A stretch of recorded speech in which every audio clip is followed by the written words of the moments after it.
So stream is basically flow of data, और वो flow of data जो है वो बिट्स की फॉर्म में, सीक्वेंस ऑफ बिट्स की फॉर्म में होता है. So flow of data in the form of sequence of bits is called stream.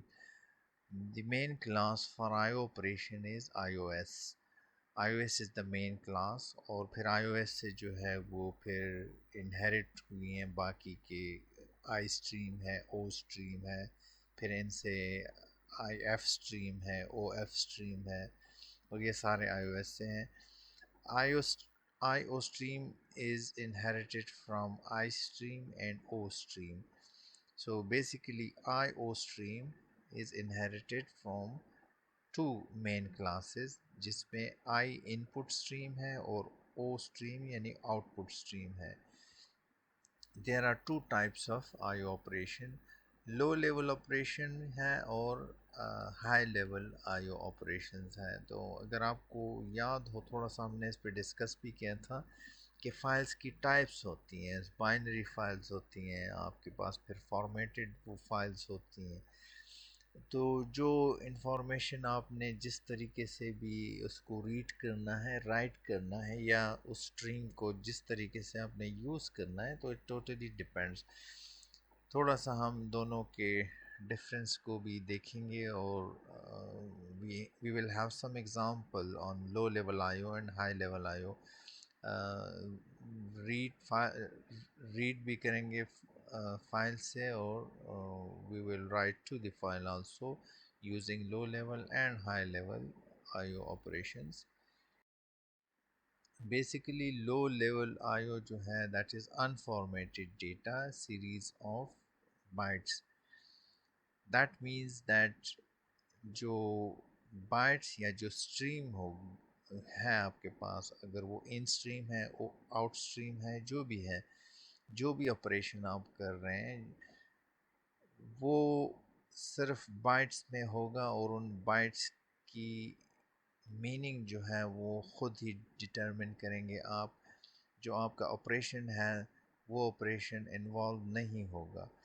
जो ऑफ कोर्स जो ट्रांसफ़र होगा that will be byte wise transfer. So सिर्फ बाइट्स ट्रांसफ़र होंगे.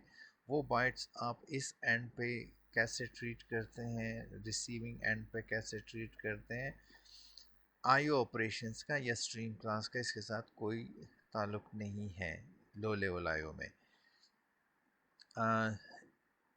फ़ायदा इसका ये है कि हाई स्पीड और हाई वॉल्यूम, स्पीड भी इसकी ज़्यादा है. आप क्विकली जो है वो डेटा को ट्रांसफ़र कर सकते हैं, बाइट्स को ट्रांसफ़र कर सकते हैं, क्योंकि आपके पास ओवरहेड्स नहीं होते. आपको ये फ़िक्र नहीं होती कि ये किस टाइप का है, ये फ्लोट है, उसमें 4 बाइट हैं तो इसको कंबाइन करें, फिर ये स्ट्रिंग है, एरे है, और उसका साइज़ क्या है, और उसको कैसे मैनेज करें. तो ये ओवरहेड्स आपके पास नहीं होती. इनकन्वीनियंट फॉर पीपल, इस वजह से इनकन्वीनियंट है कि आप फॉर्मेशन जो है या उसको मीनिंगफुल बनाने के लिए, जो बाइट्स को मीनिंगफुल बनाने का मैकेनिज़्म है, वो प्रोग्रामर पर या प्रोग्राम पर उसकी रिस्पॉन्सिबिलिटी है. स्ट्रीम्स जो है वो उसकी रिस्पॉन्सिबिलिटी या वो उस पर कोई एक्शन नहीं लेती. तो इस किस्म के ऑपरेशंस को लो लेवल आईओ कहते हैं. फिर हमारे पास दूसरा टाइप जो है वो है high level IO. High level IO में formatted in terms of basic data types. So for example, वही स्ट्रीम दोनों में है, हाई लेवल और लो लेवल आईओ में स्ट्रीम ही यूज़ होंगी. वहाँ पर स्ट्रीम को हम कंसिडर करते हैं बाइट्स में. और रिमेंबर, अगर आपको याद हो, थोड़ा सा हमने इस पे बोर्ड पे क्लास में एक्सप्लेन भी किया था कि it's a series of zeros and ones. उन series of ones and zeros को लो लेवल में हम बाइट बाइट जो है वो कंसिडर करते हैं. यहाँ पर हम बाइट टू बाइट कंसिडर नहीं करते. यहाँ पर अगर हम ये कहते हैं कि इस इंटीजर को हमने इन करना है या आउट करना है, तो वो हम उन बाइट्स को एज अ इंटीजर ही कंसिडर करेंगे. फॉर एग्ज़ाम्पल फ्लोट को करना है तो फिर हमने 4 बाइट्स को या 8 बाइट्स को, जो भी आपका ऑपरेटिंग सिस्टम और कंपाइलर है जो रिज़र्व होते हैं फ्लोट के लिए, तो नॉर्मली वी कंसिडर के 4 बाइट फ्लोट के लिए होते हैं, तो 4 बाइट का चंक ही हमें कंसिडर करना होता है और उनको हमने ग्रुप करना पड़ेगा। इसीलिए bytes are group according to the data type of transferring. तो अगर फ्लोट करना है तो 4 4 बाइट्स का ग्रुप बनाकर आपने सेंड भी करना है और रिसीव भी करना है। गुड फॉर ऑलमोस्ट ऑल आयो। तो जो सिंपल आयो ऑपरेशन है, इट्स वेरी वेरी सिंपल, कोई इसमें कॉम्प्लिकेशंस नहीं है। जस्ट आपको पता होना चाहिए, थोड़ी सी प्रैक्टिस होनी चाहिए। इवन जो फंक्शन के नाम है, जो स्ट्रीम के नाम है, मैनिपुलेटर्स हैं, फ्लैग्स हैं, इवन उनके नाम भी इतने डिस्क्रिप्टिव हैं कि याद करने की ज़रूरत ही नहीं पड़ती। सिर्फ आपको थोड़ा सा इस पे आइडिया होना चाहिए कि पर्पसेस क्या हैं और कैसे हम इसको यूज़ कर सकते हैं। तो अगर आप स्किल्स को एडवांस करने के लिए डेफिनेटली आप जितना उसको इन मैनिपुलेटर्स फ्लैग्स को यूज़ करेंगे उतना ही आपको आसानी होगी।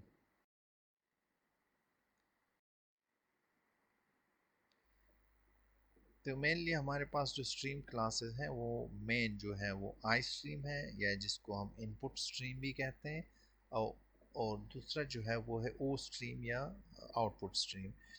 इनपुट स्ट्रीम में built in input stream variables हैं हमारे पास, और बाय डिफ़ॉल्ट वो कनेक्ट हैं टू कीबोर्ड।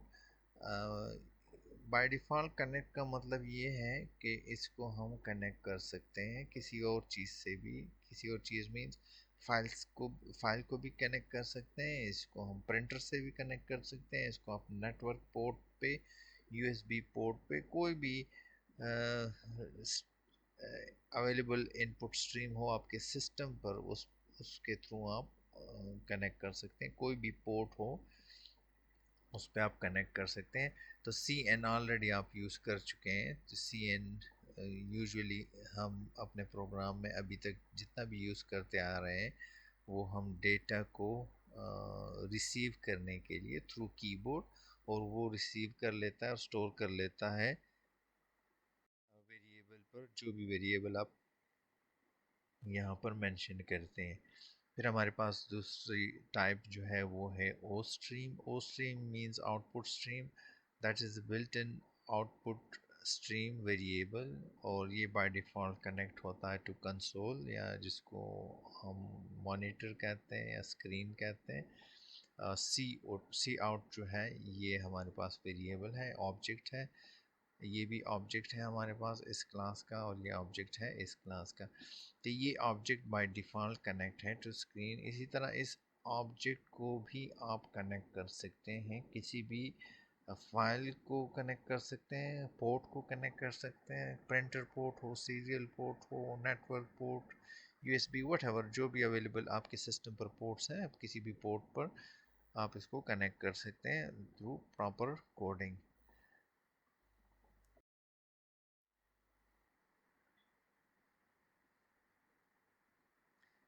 ये हमारे पास आईओ स्ट्रीम हायरार्की है। इसको पूरा याद करने की ज़रूरत नहीं है, लेकिन इसको समझना जो है वो बहुत ही हेल्पफुल होगा। जो भी ऑपरेशन आप करते हैं stream related, so you will be able to understand easily.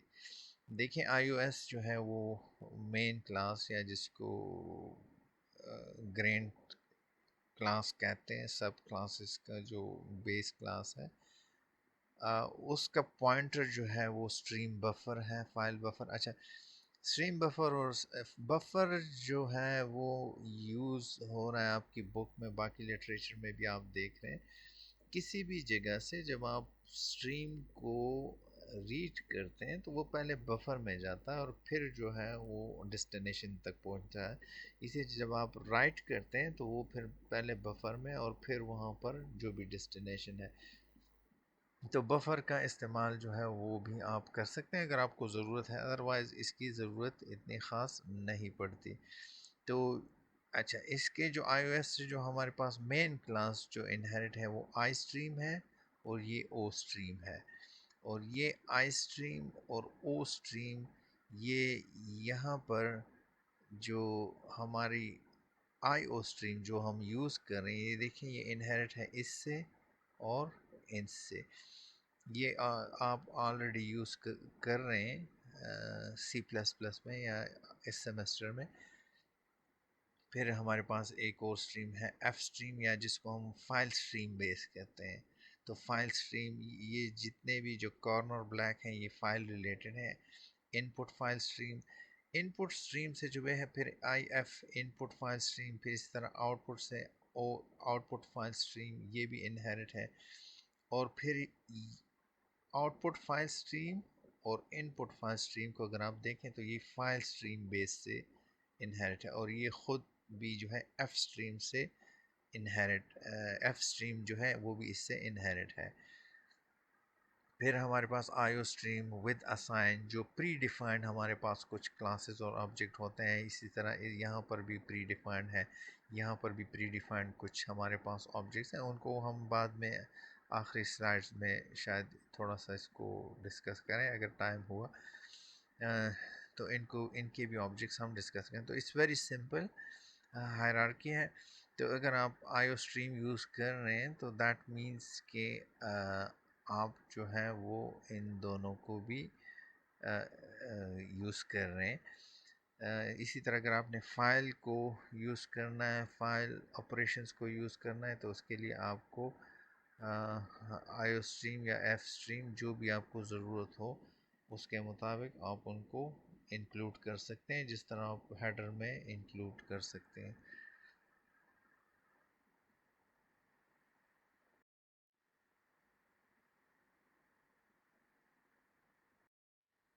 ये थोड़ी सी जनरल डिटेल है, आप लोगों जो प्रैक्टिस करते हैं तो उसमें हमारे पास जो आईओ स्ट्रीम लाइब्रेरी है, IO stream dot H already आप यूज़ कर रहे हैं इसको। आपके पास ये सी इन सी आउट सी एरर जो है, ये ये भी शायद हम किसी स्लाइड में इसका जिक्र कर लें अगर थोड़ा सा टाइम मिला। और सी लॉग है, तो ये भी हम, ये प्री डिफाइंड जो है हमारे पास कुछ ऑब्जेक्ट्स हैं, और इनकी क्लासेस जो हैं वो आई स्ट्रीम में आपको एक्सेसिबल है। अगर आपने मैनिपुलेटर्स यूज़ करने हैं तो जो पैरामीटर्स हैं, पैरामीटराइज्ड स्ट्रीम मैनिपुलेटर्स, उनके क्लासेस जो हैं उन मैनिपुलेटर्स के, वो आईओ डॉट एच में अवेलेबल है। एफ स्ट्रीम डाटा जो फाइल स्ट्रीम है contains information important to user to control file processing operation। तो फाइल प्रोसेसिंग, रीडिंग, राइटिंग या एट्रीब्यूट या एरर्स वगैरह फाइल रीडिंग में या लॉग वगैरह में जो भी हैं उससे रिलेटेड जितने भी आपके फ्लैग्स हैं या फाइल रिलेटेड मैनिपुलेटर्स हैं या जो भी इंडिकेटर्स हैं, वो आप इस उस इनकी क्लासेस जो हैं वो इस हेडर फाइल में या इस क्लास में आपके पास अवेलेबल है। तो अगर आपको ज़रूरत है तो वो आप इसको भी इंपोर्ट कर सकते हैं।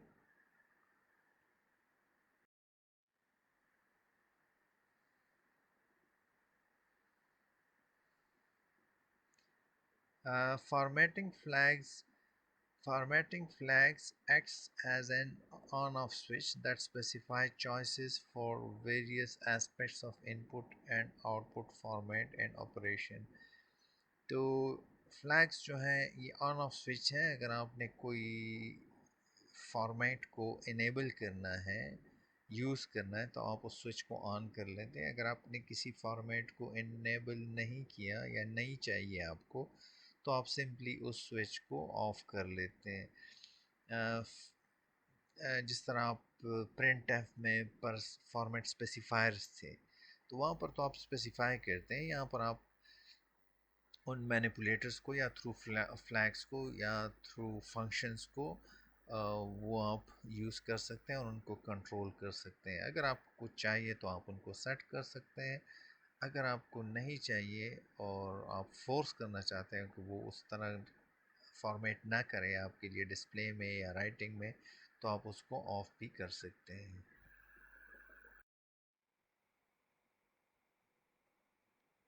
Here on this slide we have some flags and their meaning or their functionalities.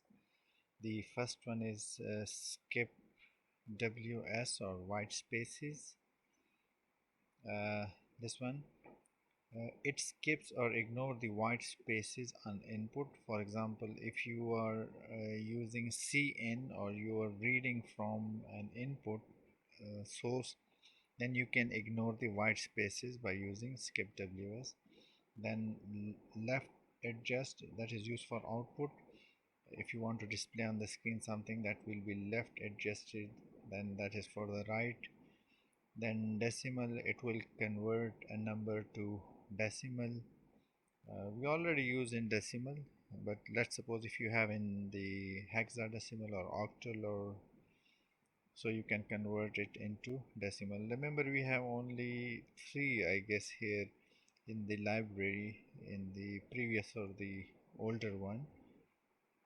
Then we have octal, uh, the number or the value of the variable will be converted to octal, then to hexadecimal, and then bool alpha. It will convert a boolean expression or value to true or false string. So you can use these. We have an example. I think we will cover these three or four, I don't know.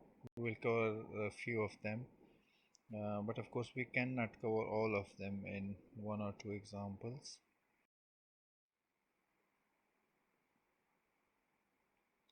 Then we have show base. Use base indicator on output, 0 for octal and 0x for hexadecimal, and so on. Then show point, show the decimal point on output. It will give you the exact number. Then you can use this flag to use the uppercase of the characters. Then show the positive or positive integer. It will show in scientific notation. This one is the for example, if you want to display the floating point in scientific notation, fix, you can fix the format of the floating point output. You can fix it to the 2 or 3 or whatever it's your requirement. मेरा ख्याल में हम इस इनमें से कुछ को किसी एग्जांपल में यूज़ करके डिमॉन्स्ट्रेट कर लेंगे.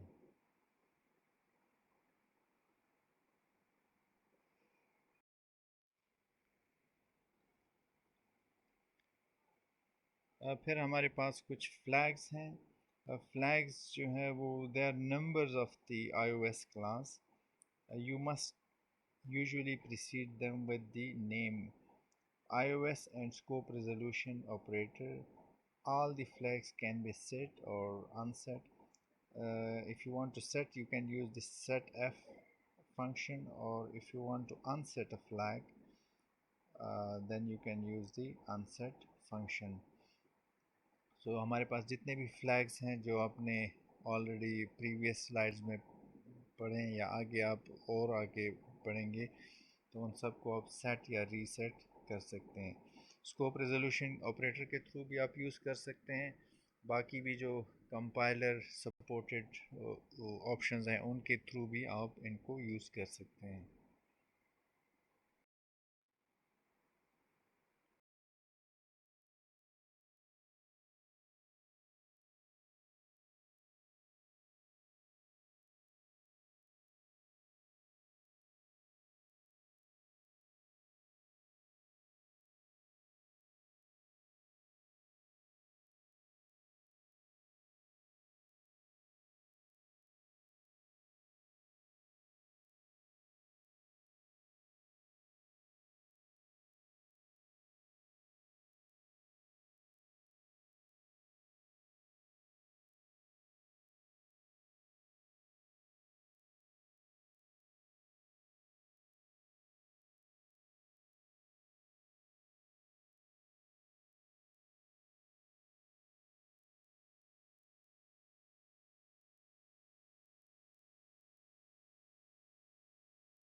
ये हमारे पास कुछ और मैनिपुलेटर्स हैं। फॉर एग्जांपल वाइट स्पेस, आपने देखा प्रीवियस स्लाइड्स में भी हम वाइट स्पेस को इग्नोर करने के लिए जो इग्नोर डब्ल्यू एस है वो भी यूज़ कर सकते हैं, हम मैनिपुलेटर्स भी यूज़ कर सकते हैं।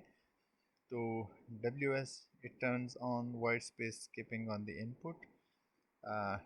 डेसिमल उसको कन्वर्ट कर देता है नंबर को डेसिमल में। इसी तरह कोई भी नंबर हो वो ऑक्टल में, ऑक्टल वैल्यू में आपने या ऑक्टल बेस सिस्टम में आपने कन्वर्ट करना हो तो ऑक्ट उसके लिए मैनिपुलेटर है। अगर आपने किसी नंबर को, वैल्यू को हेक्साडेसिमल में रिप्रेजेंट करना है तो उसके लिए आपके पास हेक्स हैं ऑलरेडी, हम उनके फंक्शंस भी हैं। फिर आपके पास एंड लाइन है या ई एन डी एल है, insert new line and flush the output stream. फिर आपके पास एंड एस है, एंड एस जो है insert null character to terminate an output string. Remember कि आप स्ट्रिंग को टर्मिनेट करने के लिए डिफरेंट आप स्कीम्स यूज़ कर सकते हैं, तो एंड एस भी यूज़ कर सकते हैं।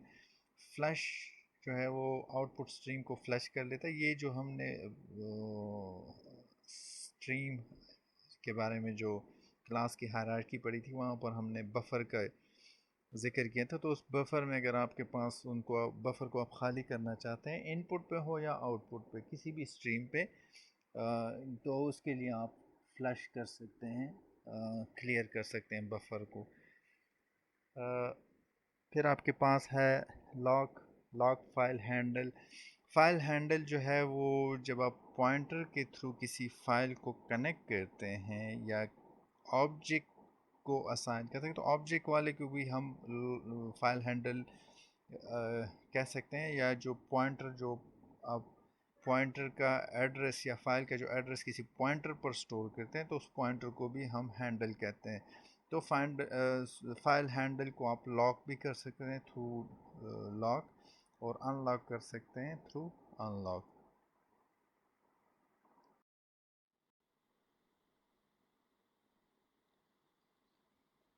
ये कुछ मैनिपुलेटर्स और हैं हमारे पास, 5-6 मैनिपुलेटर्स, और इनको आप आर्गुमेंट भी पास कर सकते हैं। और फॉर एग्ज़ाम्पल जो सेट विड्थ है, आप जो फील्ड है विड्थ की वो स्पेसिफाई कर सकते हैं।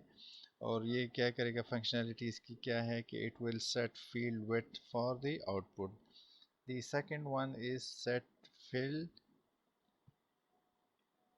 तो यहाँ पर आप कोई भी कैरेक्टर आर्गुमेंट में पास कर सकते हैं, और वो कैरेक्टर क्या करेगा कि set fill character for output default space. तो आउटपुट में वो सारे कैरेक्टर जो भी आपने प्रोवाइड किए हैं वो वहाँ पर फिल कर देगा।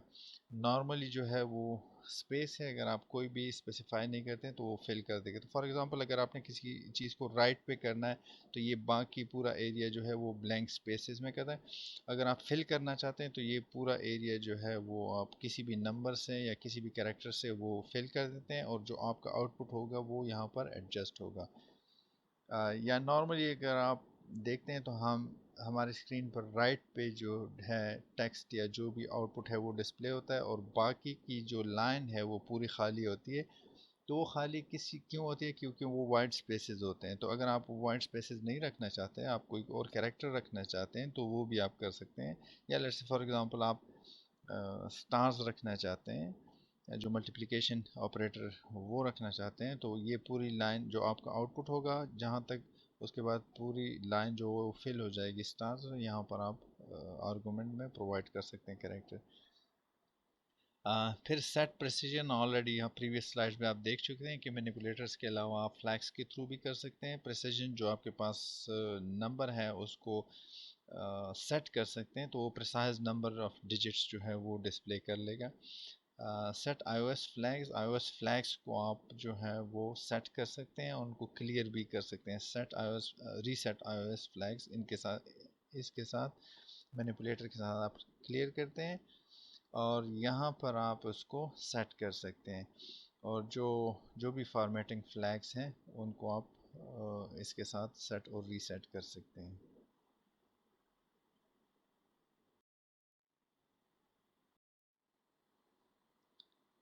इसके अलावा हमारे पास फंक्शंस भी हैं। The iOS class contains a number of functions that you can use to set the formatting flags and perform other tasks. तो अगेन फ्लैग्स को भी आप सेट रीसेट कर सकते हैं फंक्शंस के थ्रू, और जो फ्लैग्स के काम है, जो मैनिपुलेटर्स के काम है, वो आप फंक्शंस के थ्रू भी कर सकते हैं। लेकिन ज़्यादातर फंक्शंस के थ्रू वही होते हैं जिनमें ज़्यादा आर्गूमेंट्स अगर आप पास करना चाहते हैं, या कोई ऐसा फॉर्मेट, कोई ऐसी टास्क है जिसमें आपने आर्गूमेंट पास करना है, तो उसके लिए iOS क्लास में बहुत सारे फंक्शंस हैं। तो उनमें से कुछ फंक्शंस जो है वो हम अपने एग्जांपल्स में यूज़ भी करेंगे।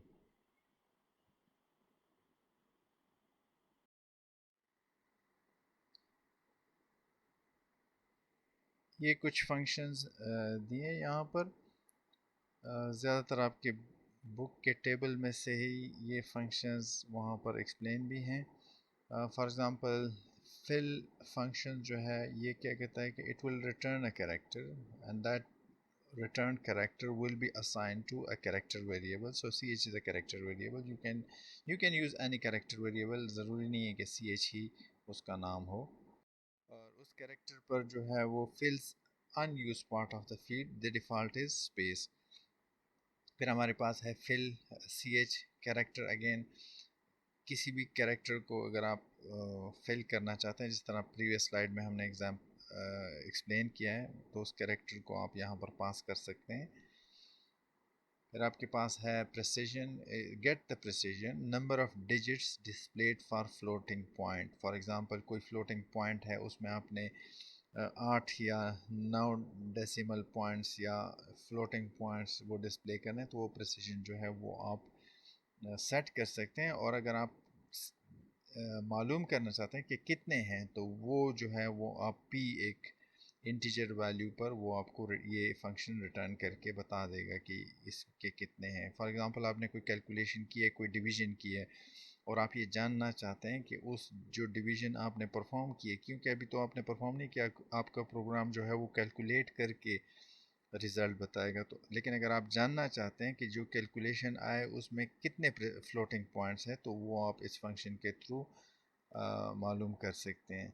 प्रेसिजन पी जो है वो उसको प्रेसिजन को सेट भी कर सकते हैं। अगर आप चाहते हैं कि जी मेरे पास जो भी फ्लोटिंग पॉइंट, जो भी रिज़ल्ट आए, लेकिन तीन, लेट्स से 2 या 3 से ज़्यादा ना हो, फॉर एग्जांपल 2 रखना चाहते हैं, कोई नंबर है 55.0004, तो आप 0004 नहीं रखना चाहते, आप सिर्फ 00, या अगर पॉइंट 4567 है तो आप 45 ले लें, बाकी को इग्नोर कर लें, तो आप वो प्रेसिजन यहाँ पर सेट कर सकते हैं, तो बाकी का जो है वो इग्नोर कर देगा। सिमिलरली विड्थ फंक्शन जो है वो कैरेक्टर की जो फील्ड है उसकी विड्थ आपको रिटर्न करके देगा, और दैट कैन बी स्टोर। फिर आप विड्थ को जो है वो सेट भी कर सकते हैं, कितनी विड्थ आपको चाहिए। जितने कैरेक्टर आप जितने विड्थ पर फिल करना चाहते हैं उससे ज़्यादा वो फिल नहीं होंगे, तो उसको आप मालूम भी कर सकते हैं। यू कैन गेट और you can set also. Then set flag, आप फ्लैग्स को सेट कर सकते हैं। For example this is example, जो लेफ़्ट फ्लैग है जो कि आपके आउटपुट को लेफ़्ट पे अलाइन कर देगा। ये लेफ़्ट और राइट अलाइनमेंट वही है जिस तरह आप नॉर्मली वर्ड प्रोसेसर्स में देखते हैं, एम एस वर्ड है या बाकी के वर्ड प्रोसेसर्स हैं। अनसेट फ्लैग, अगर किसी सेट फ्लैग को अनसेट करना चाहते हैं, then you can use unset. Set flags and field, ये तो ये सेट फ्लैग ये भी है, ये भी है, लेकिन this is with the two arguments. The first argument it clear the field and then it set the flag. पहले फील्ड को क्लियर करेगा और फिर वो सेट करेगा। तो दोनों में से आप कोई भी यूज़ कर सकते हैं, डिपेंड करता है कि आपकी रिक्वायरमेंट क्या है और आप क्या टास्क परफॉर्म करवाना चाहते हैं। तो डिफरेंट फंक्शंस हैं आपके पास। ज़रूरी नहीं है कि आप हर एक फंक्शन यूज़ करें, लेकिन कम से कम आपको पता होना चाहिए कि आपके पास क्या क्या ऑप्शंस अवेलेबल हैं। You can do that easily. अगर किसी सिचुएशन में आपको ज़रूरत पड़े तो आपके जहन में होगा कि जी हमारे पास ये ऑप्शन है।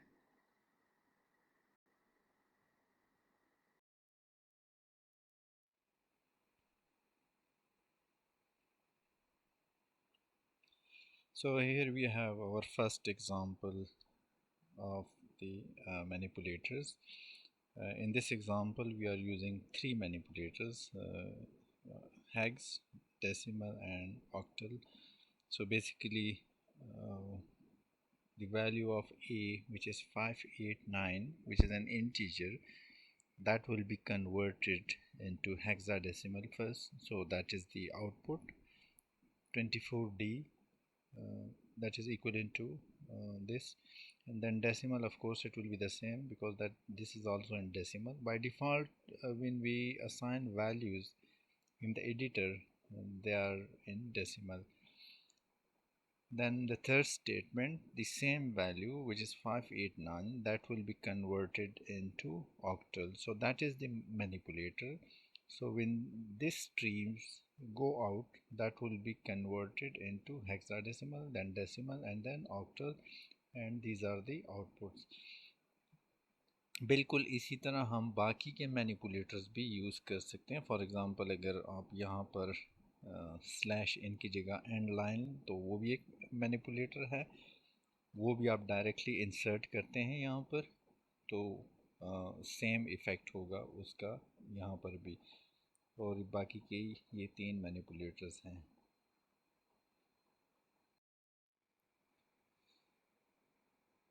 इस अगले एग्ज़ाम्पल में हम एक फ्लैग यूज़ करेंगे विच इज़ सेट प्रिसीजन.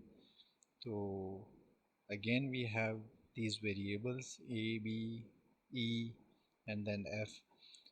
तो हम जो सेट प्रिसीजन यहाँ पर फ्लैग यूज़ कर रहे हैं, यहाँ पर हमने देखें मैनिपुलेटर यूज़ किया एंड लाइन, तो वो नेक्स्ट लाइन पर, यहाँ पर नेक्स्ट लाइन पर डिस्प्ले करेगा.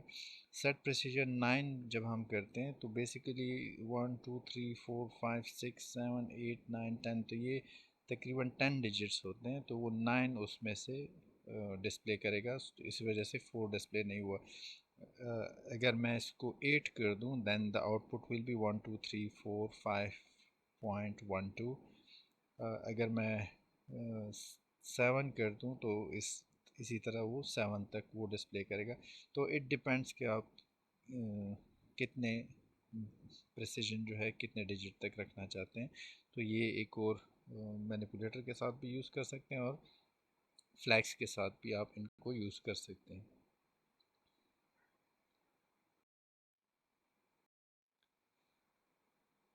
सेम एग्ज़ाम्पल, तकरीबन वही वेरिएबल्स हैं हमारे पास, A B E and F, वही वैल्यूज़ हैं. हम कुछ और फ्लैग्स हम यूज़ कर रहे हैं, कुछ फंक्शंस हैं जो सेट विथ, अगर आपको याद हो तो हमने विथ जो है वो डिस्प्ले की वो सेट कर लेते हैं. तो इस एग्ज़ाम्पल में आप देखें तो ये 10 डिजिट की विथ इसने डिस्प्ले कर दी है, और राइट साइड पे जो है वो एडजस्टेड है. अगर आप लेफ़्ट पे करना चाहते हैं तो लेफ़्ट पे कर दें, सेट लेफ्ट वो, तो वो लेफ़्ट पे कर देगा, अलाइन कर देगा. एंड लाइन अगेन एक और वही मैनिपुलेटर. आप ऑलरेडी फेमिलियर हैं एंड लाइन से, आप हर प्रोग्राम में तकरीबन यूज़ कर रहे हैं, प्रैक्टिस के दौरान भी आपने काफ़ी दफ़ा इसको यूज़ किया. फिर सेट फिल का मतलब है कि हमारे पास 10 स्पेस तो है, ये 10 स्पेस है, और इसमें से ए जो है 589 डिस्प्ले कर देगा, बाकी के जो है वो उसने फिल कर दिए हैं. तो अगर ये मैं 100 कर दूँ, तो 3589 जो है वो छोड़ देगा, बाकी 97 वो ज़ीरो फिल कर देगा. सिमिलरली अगर आप ज़ीरो की जगह, जिस तरह हमने प्रीवियस स्लाइड्स में कहीं पे ज़िक्र किया कि अगर आप स्टैरिक या जो स्टार कैरेक्टर है उसको डिस्प्ले करना चाहते हैं, तो that will be filled with the star. और यहाँ पर आप देखें कि बाय डिफ़ॉल्ट जो है ये फिल स्पेसिस से हुआ है. तो यहाँ पर अगर आप स्पेसिस को हटाना चाहते हैं, तो अगर आप आर्गूमेंट देना चाहते हैं सेट फिल के थ्रू, तो वो स्पेसिस की जगह ज़ीरोस को फिल कर. अगर आप यहाँ पर 5 कर दें, तो ये 5 सब कुछ 5 से फिल कर देगा. तो it's very simple to use. अगर आपको किसी प्रोग्राम में इसकी ज़रूरत हो, तो आप इन दो ऑप्शंस को यूज़ कर सकते हैं.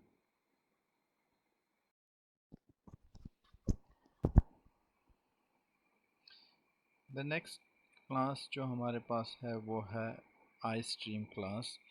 the iStream class, which is derived from iOS, and it perform the input specific activities or extractions. तो ये इनपुट एक्टिविटीज़ या एक्सट्रैक्शंस जो है ये कहीं से भी हो सकते हैं। इनपुट आप फाइल से भी रीड कर सकते हैं। नॉर्मली जो है जिस तरह हमने पहले भी पढ़ा है, मेरा ख्याल है शुरू के स्लाइड्स में, कि सी एन जो है वो ऑब्जेक्ट है इसी क्लास का। तो सी इन जो है ऑब्जेक्ट वो कनेक्टेड है बाय डिफ़ॉल्ट कीबोर्ड के साथ। तो इस वजह से नॉर्मली जब हम सी एन यूज़ करते हैं तो वो कीबोर्ड से हम इनपुट लेते हैं और वो फिर प्रोग्राम में हम डायरेक्ट करते हैं सी एन को। ये नॉर्मली किसी वेरिएबल पर हम वैल्यू स्टोर कर सकते हैं, लेकिन ये फाइल भी हो सकता है, नेटवर्क पोर्ट भी हो सकता है, सीरियल पोर्ट भी हो सकता है, पैरेलल पोर्ट इवन हो सकता है। नॉर्मली तो हम पैरेलल पोर्ट प्रिंटर के लिए यूज़ करते हैं। तो आम यूज़ में जो घरों में यूज़ होते हैं वो आउटपुट के लिए यूज़ होता है, क्योंकि प्रिंटर को जो है वो अब, लेकिन इनपुट में भी आप उसको यूज़ कर सकते हैं। ज़रूरी नहीं है कोई कंप्यूटर ही हो या आपका लैपटॉप हो, कोई और एम्बेडेड सिस्टम हो सकते हैं। तो आप किसी भी पोर्ट से रीड भी कर सकते हैं, राइट भी कर सकते हैं। उनके लिए अपनी सेटिंग्स होती हैं, डिपेंड करता है कौन सा सिस्टम है। तो सिस्टम में अवेलेबल कोई भी पोर्ट जो है आप उसका डेटा रीड कर सकते हैं। और ये सारी रीडिंग या एक्सट्रैक्शंस जो हैं, एक्टिविटीज़ जो हैं, एक्शंस जो हैं, वो आई स्ट्रीम क्लास डील करता है और इसी के फंक्शंस हम यूज़ करते हैं।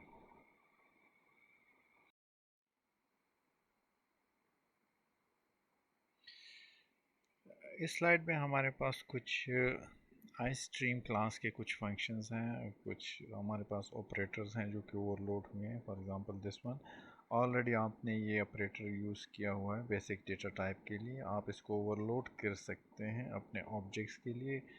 नॉर्मली आप इसको सी एन ऑब्जेक्ट के साथ आप यूज़ करते होते हैं, और उसका मेन पर्पज़ यही होता है कि कीबोर्ड से कोई वैल्यू लेकर जो आप स्पेसिफाई कर लेते हैं एक वेरिएबल वहाँ पर स्टोर कर लेता है। पर अगर आप उसको ओवरलोड कर लेते हैं फॉर अ स्पेसिफिक क्लास, तो जिस तरह हम आइटम क्लास के लिए हमने ओवरलोड किया था प्लस प्लस को या माइनस माइनस को, तो जो ऑब्जेक्ट्स होते हैं जो हम यूज़ करते आ रहे हैं पूरे सेमेस्टर में, बुक और पेन नाम के, तो ये ऑपरेटर फिर आप उनके साथ भी यूज़ कर सकते हैं। फिर एक और फंक्शन है हमारे पास गेट, जिसके काफ़ी ज़्यादा वेरिएशंस हैं और नंबर ऑफ, जो कि ओवरलोडेड फंक्शन है। गेट कैरेक्टर जो है वो एक कैरेक्टर रीड करता है और उसको स्टोर कर लेता है कैरेक्टर सी एच पर।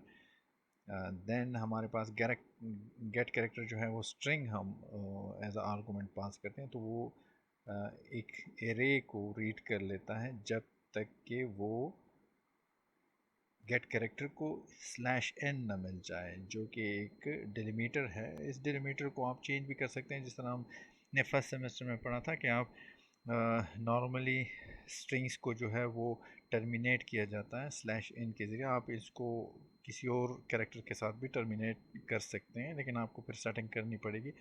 लेकिन यूजुअली जो है वो स्लैश एन के साथ ही टर्मिनेट होता है स्ट्रिंग। तो ये रीड करता जाएगा जब तक कि इसको स्लैश एन ना मिल जाए, और इन अदर वर्ड जब तक कि स्ट्रिंग टर्मिनेट ना हो जाए। एक और वर्जन है गेट फंक्शन का, उसमें दो आर्गूमेंट हम यूज़ करते हैं, एक है स्ट्रिंग और एक है max. String S T R जो है वो स्ट्रिंग है, मैक्स जो है वो एक वैल्यू है, एक नंबर है।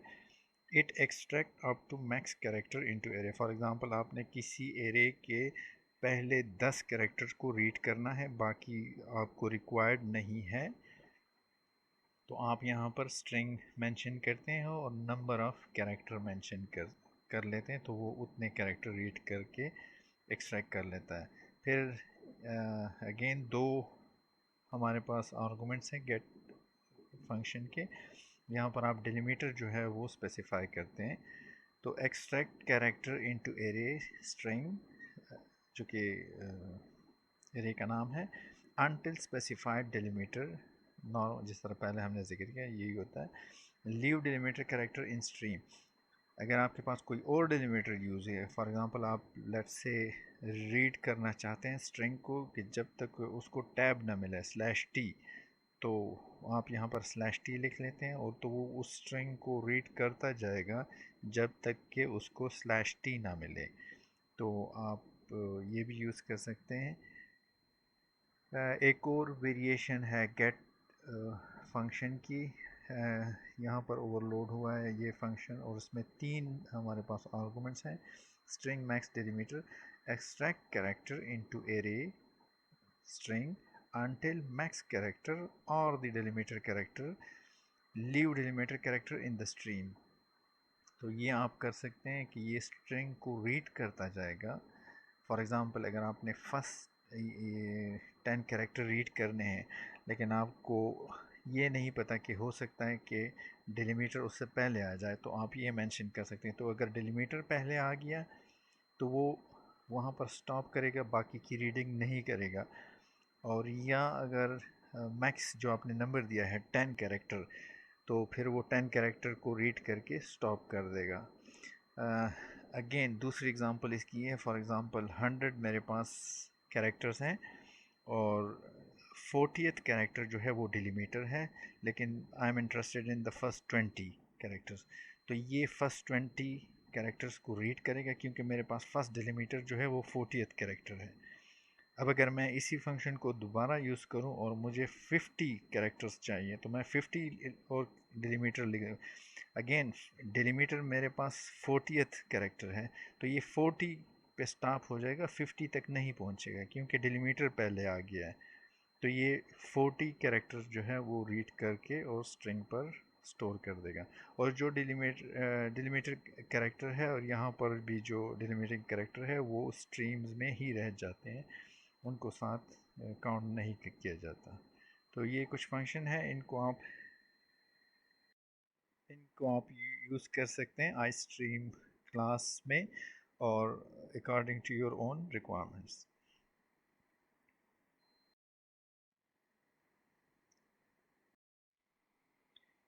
The next function is get line और इसके भी 3 आर्गुमेंट्स हैं, string max delimiter, extract character into array until max character or the delimiter character।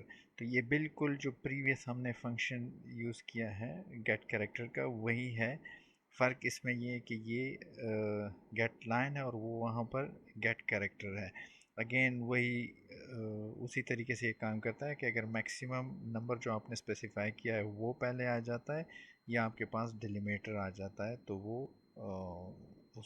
उस जगह तक या उन कैरेक्टर्स तक रीड करेगा, बाकी को वो छोड़ देगा। Then we have put back character और यहाँ पर insert last character read back into the input stream. तो जो लास्ट कैरेक्टर इसने रीड किया होता है वो दोबारा जो है इनपुट स्ट्रीम पर डाल देते हैं। Ignore max delimiter, again number or delimiter, extract and discard up to max character until and including the specified delimiter। तो अगर आप extract कर लें और उसको discard कर लें, ignore कर लें, तो वो characters ignore होंगे। again delimiter जो है वो आप खुद specify कर सकते हैं। then peak ch और character, read one character, leave it in the stream। वो read कर लेता है और उसको इस हम कह सकते हैं कि इस कॉपीज वन कैरेक्टर और उसी कैरेक्टर को दोबारा स्ट्रीम पर छोड़ भी देता है।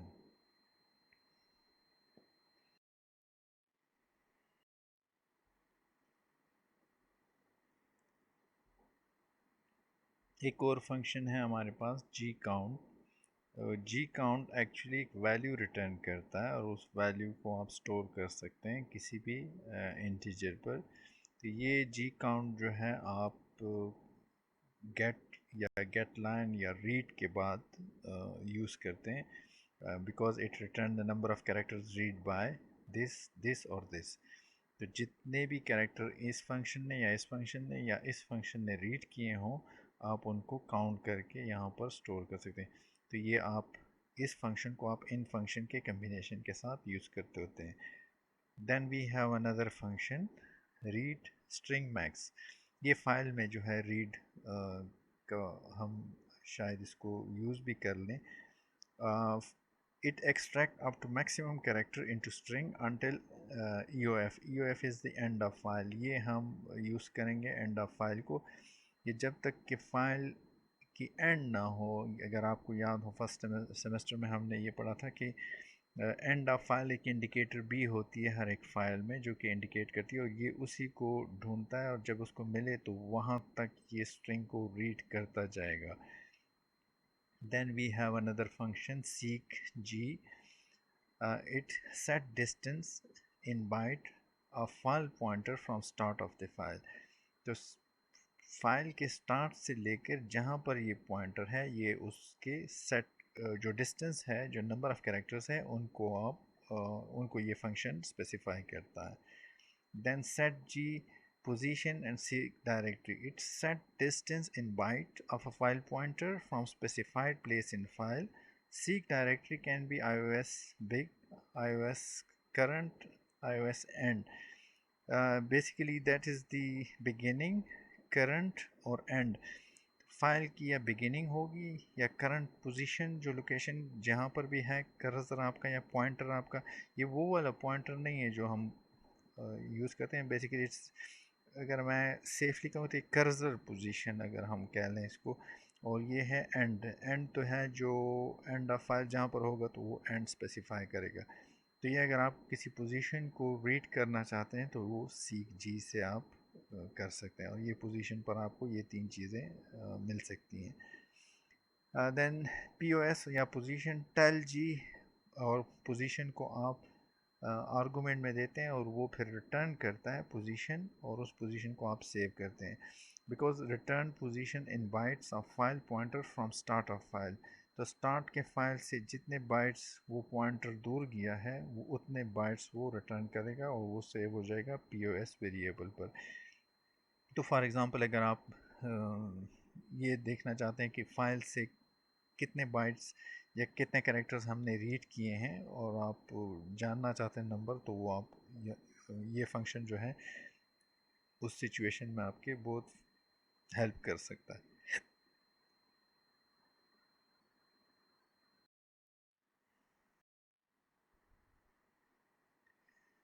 The next class is OStream. OStream class handles output और insertion activity. जिस तरह सी आउट के बारे में हम पढ़ चुके हैं, तो जो डेटा को आउट करता है सिस्टम से, तो normally that is connected to screen और कंसोल डिस्प्ले, जो भी आप नाम दें, या अगेन सारे पोर्ट्स जिनका हम पहले भी जिक्र कर चुके हैं, तो वहाँ पर भी आप आउट कर सकते हैं.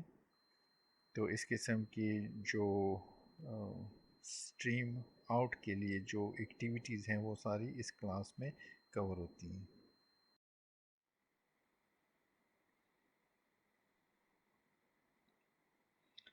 Now here we have the insertion formatted जो ऑपरेटर है, इसको आप ऑलरेडी आप यूज़ कर भी चुके हैं. सी आउट में आप यूज़ करते हैं सी आउट के साथ. तो फॉर्मेटेड इंसर्शन मीन्स, देखें जब आप इस यहाँ पर इस ऑपरेटर के बाद जब आप इंटीजर वैल्यू लिखते हैं तो वो इसको एज अ इंटीजर डिस्प्ले कर लेता है. अगर आप फ्लोट लिखते हैं तो वो एज अ फ्लोट डिस्प्ले कर लेता है. तो बेसिकली ये कंपाइलर जो है इस ऑपरेटर को इसी तरह यूज़ करता है. कंपाइलर को पता होता है कि आपने इंटीजर लिखा है तो वो इसको एज अ इंटीजर डिस्प्ले कर लेता है. अगर आपने फ्लोट वेरिएबल का नाम दिया तो वो एज अ फ्लोट इसको डिस्प्ले कर लेता है. आपको फॉर्मेट स्पेसिफायर यूज़ करने की ज़रूरत नहीं होती, कि जिस तरह आप प्रिंट एफ में यूज़ करते थे, तो ये ख़ुद ब खुद एडजस्ट कर लेता है अपने आप को. Then we have put character. It insert character into stream.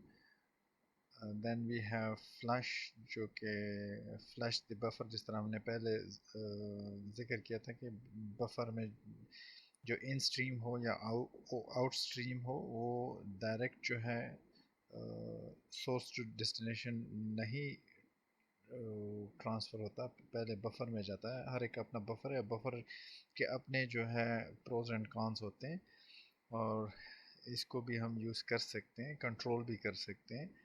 Normally हमारे जो इस इन स्लाइड्स में जो एग्ज़ाम्पल हैं, उन एग्ज़ाम्पल में हमने बफर को डायरेक्टली यूज़ नहीं किया. तो it flush the buffer contents and insert the new line. हमारे पास जो है वो है write और str size. It insert the size character from array into array string into file. तो write जो है ये फाइल के साथ, जिस तरह read वहाँ पर आई स्ट्रीम में अगर आपको याद हो, बल्कि इनफैक्ट इनको हम शायद कुछ एग्जांपल हैं जहाँ पर हम इनको यूज़ भी करेंगे. तो इंसर्ट स्ट्रिंग को और साइज़ जो है आप स्पेसिफाई कर सकते हैं. सीक पी या पोजीशन जो है हम एज आर्गूमेंट देंगे. Set distance in byte of file pointer from start of the file. Start file से लेकर जो करंट पोजीशन है पॉइंटर की फाइल में उस तक जो है आप वो सर्च कर सकते हैं. देन पोजीशन और seek directory, same function with to argument. इसी फंक्शन को ओवरलोड किया है यहाँ पर. It set distance in bytes of file pointer from specified place in file. Seek directory can be big, cur, or and again beginning, current और end of file. जिस तरह हमने प्रीवियस आई स्ट्रीम के उसके फंक्शंस में पढ़ा था, तो इट्स द सेम. तो ये आपको लोकेशन जो है वो बता सकता है कि बिगिनिंग है, करंट है या एंड है फाइल की. Then we have another one, POS और TELP. तो basically POS is a position पर TELP एक जो फंक्शन है वो रिटर्न करेगा क्या चीज़, पोजीशन ऑफ फाइल पॉइंटर, कि फाइल पॉइंटर इस वक्त कहाँ है. तो वो नंबर ऑफ बाइट्स जो है वो पोजीशन पर रिटर्न कर लेगा और इन नंबर ऑफ बाइट्स से आपको पता चल जाएगा कि फाइल के अंदर फाइल पॉइंटर है कहाँ पर. तो ये भी हम इनको यूज़ कर सकते हैं किसी भी पर्पस के लिए. यूजुअली ये जो है ये सर्चिंग, कोई ख़ास फाइल में अगर आप कोई सर्च करते हैं तो ये इस किस्म के फंक्शन सर्चिंग में ज़्यादा काम आते हैं.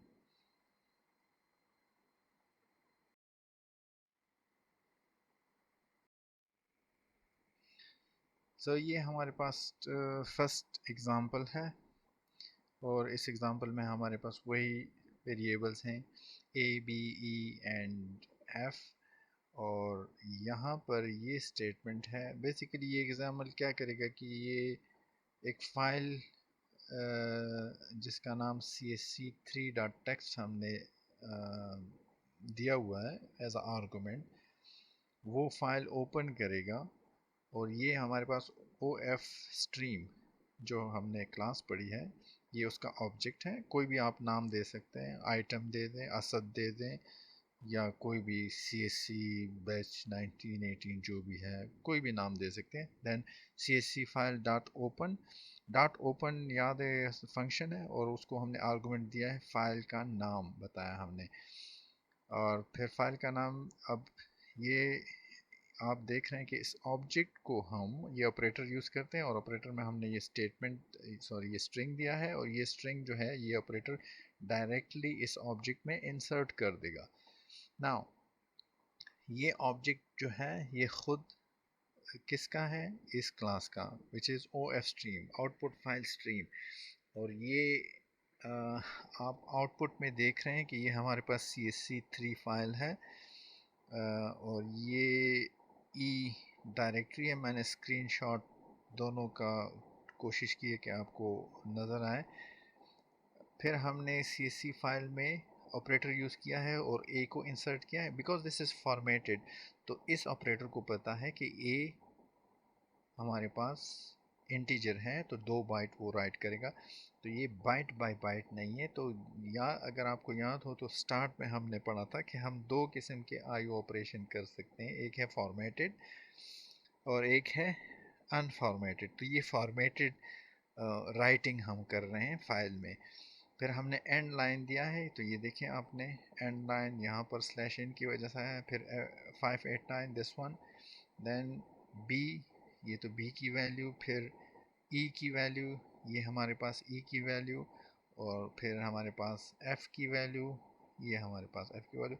तो ये सारा डेटा राइट हो जाएगा. नाउ इस आर्गूमेंट में अगर आप पाथ स्पेसिफाई नहीं करते और मैं सिर्फ csc3 डॉट टेक्स्ट लिखूँ तो ये फ़ाइल नॉर्मली वहीं पे क्रिएट हो जाएगा अगर नहीं है पहले से, जहाँ पर आपके बाकी फाइल्स या डायरेक्टरी या जो भी आप कंपाइलर यूज़ करते हैं या जो IDE यूज़ करते हैं उस IDE की फ़ाइल जहाँ पर स्टोर होंगी तो वो वहीं पर, अगर आप फॉर एग्ज़ाम्पल टर्बो C3 वाली IDE यूज़ करते हैं तो वो अपनी जो लिब डायरेक्टरी है वहाँ पर या बिन डायरेक्टरी में वहाँ पर वो फाइल क्रिएट कर देगा।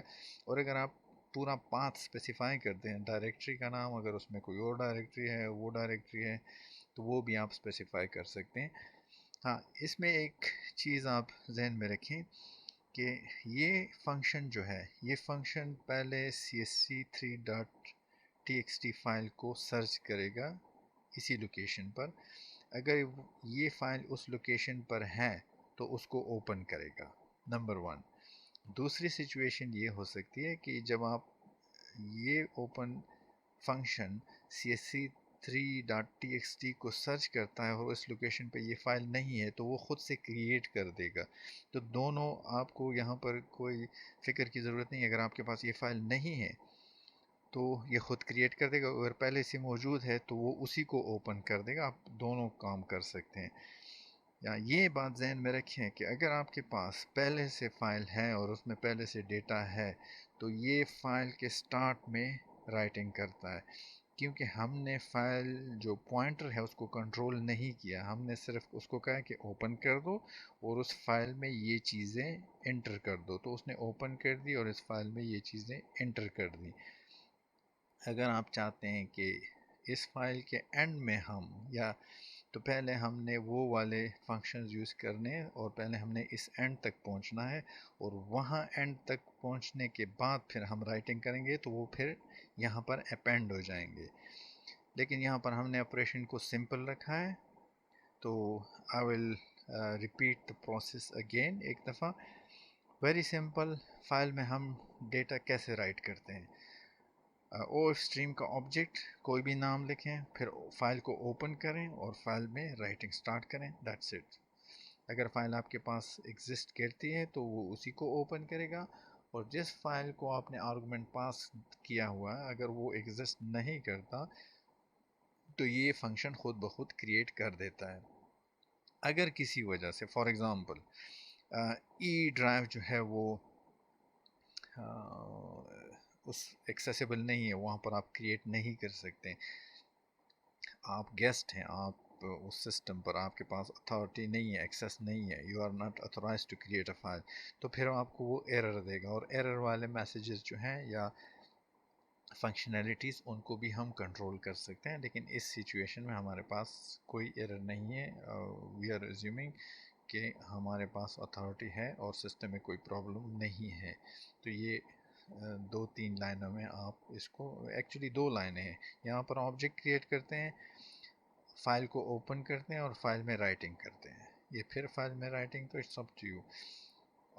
इसमें एक और चीज़ भी जहन में रखें कि जो भी फाइल आप ओपन करते हैं उसको ज़रूर आप क्लोज़ कर दें। अगर आप नहीं भी करते तो कुछ आपके पास ऐसे इन्वायरमेंट्स हैं कि वो ख़ुद ब खुद क्लोज़ हो जाती हैं, लेकिन गुड प्रैक्टिस यही है कि जिस फाइल को आप थ्रू कोडिंग ओपन कर लेते हैं और आफ्टर जो भी ऑपरेशन है वो ऑपरेशन ख़त्म हो जाए तो प्रोग्राम एंड करने से पहले उसको क्लोज़ करना जो है that is a good practice. तो let's move to our next example.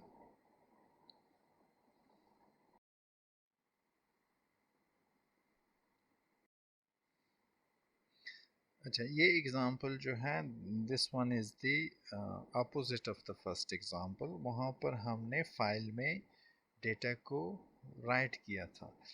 अब मैंने उसी कोड को यहाँ पर इम्प्लीमेंट किया है, वही वेरिएबल्स वही नाम है, लेकिन फ़ाइल में मैंने पहले से वैल्यूज़ डाल दी हैं। ये देखें 444 और 7, मैं यही कोशिश करूँगा कि इसको एज ए इंटीजर रीड करूँ, इसको भी as a integer and so on, इस तरह।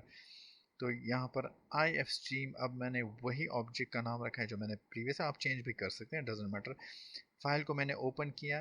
अब ये फ़ाइल पहले से मौजूद थी क्योंकि मैंने उसमें डेटा एंटर किया था और मैं फ़ाइल को रीड कर रहा हूँ। देखिए सी फाइल इन ए को मैंने रीड किया है, तो इसका मतलब है ए जो है वो इंटीजर है। यहाँ पर पता है इस यहाँ से इसको पता चल जाता है कंपाइलर को। तो वो फर्स्ट जो वैल्यू है उसको इंटीजर को रीड कर लेता है, और ये क्योंकि स्लैश एन है यहाँ पर मैंने एंटर प्रेस किया था। जब भी आप टाइप करते हैं ऑफ कोर्स आप एंटर प्रेस करते हैं, अगर आप एंटर प्रेस नहीं करते तो 44789 जब आप लिखेंगे तो वो उसको एक इंटीजर कंसिडर करेगा। बी जो है वो स्टोर हो जाता है फिर सॉरी 789 स्टोर हो जाता है बी पर, और ई पर जो है वो स्टोर हो जाता है ये 987.9, और एस जो है वो स्टोर हो जाता है एस पर। और इसी वजह से मैंने यहाँ पर डिस्प्ले कर दिया फिर ए बी ई एफ को, क्योंकि ए बी ई एफ के की जो वैल्यूज़ हैं वो इस प्रोग्राम में वो आप यहाँ पर आप देख सकते हैं, लेकिन आउटपुट में आप देख लें कि वो वैल्यू चेंज हो गई हैं क्योंकि ओवरराइट हो गई हैं, और ये हमने फ़ाइल से रीड कर ली हैं। अगर हाँ, अगर आप चाहते हैं कि फॉर एग्ज़ाम्पल 444 को आप एज अ फ्लोट रीड करें, तो फिर आप इसको फ्लोट का कोई वेरिएबल दें, यहाँ पर ई कर लें, तो ये 444.000 कंसिडर करेगा और इस वैल्यू को एज अ फ्लोट रीड कर लेगा। अगर आप एस को एज अ इंटीजर रीड करते हैं, यहाँ पर फॉर एग्जांपल अगर मैं ए लिख दूँ, ए इज़ इंटीजर, तो वो एस को इंटीजर कंसिडर करेगा। तो हमें पता है कि एस यहाँ पर आस्की कोड होगा, तो इसका आस्की कोड जो है वो इंटीजर पे डिस्प्ले हो जाएगा। तो it's again a very simple operation. इस ऑपरेशन को भी मैं एक दफ़ा आपके लिए रिपीट कर लेता हूँ। Very simple, I F stream का ऑब्जेक्ट कोई भी आप नाम दे सकते हैं, फाइल ओपन करें और फाइल से हम रीड करते हैं।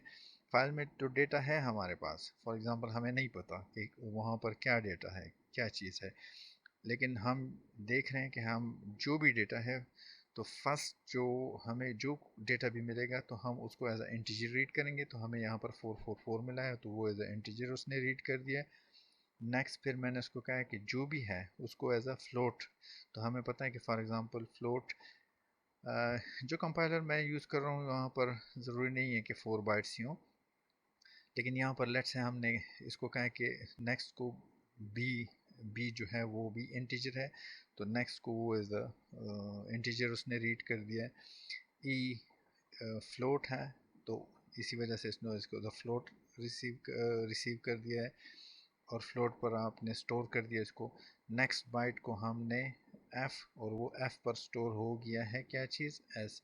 तो जो ये वैल्यूज़ आकर ए पर स्टोर होगी, सेकंड वैल्यू बी पर स्टोर होगी, थर्ड ई पर, और फोर्थ एफ़ पर। जब स्टोर हो जाती है तो फिर हमने यहाँ पर डिस्प्ले कर दिया है इसको, और ये आपके पास आउटपुट आ रहा है। अगेन हमने क्लोज नहीं किया, आप हमें चाहिए था कि हम क्लोज कर लेते, लेकिन मैंने प्रोग्राम को सिंपल करने के लिए, ताकि आपको पता चले कि रीडिंग और राइटिंग इज़ वेरी सिंपल। आप दो स्टेटमेंट आपको चाहिए, फाइल ऑब्जेक्ट के बाद ओपन करें और रीड या राइटिंग स्टार्ट करें। एक और चीज़ जहन में रखिए कि जिस तरह प्रीवियस एग्जांपल में वो फॉर्मेटेड आप राइटिंग कर रहे थे, यहाँ पर आप फॉर्मेटेड रीडिंग कर रहे हैं। आपको पता है कि आप इसको एज अ इंटीजर रीड कर रहे हैं, तो दैट इज़ फॉर्मेटेड। यहाँ बाइट बाय बाइट हम रीड नहीं कर रहे हैं। अगर बाइट बाय बाइट रीड करते तो फिर कुछ और हमें मिल जाता है। यहाँ पर हम फॉर्मेटेड, तो दोनों एग्जांपल पिछली स्लाइड वाली और इस स्लाइड वाली जो कि हम रीडिंग कर रहे हैं फाइल से, दोनों एग्जांपल जो हैं वो फॉर्मेटेड एग्जांपल्स हैं।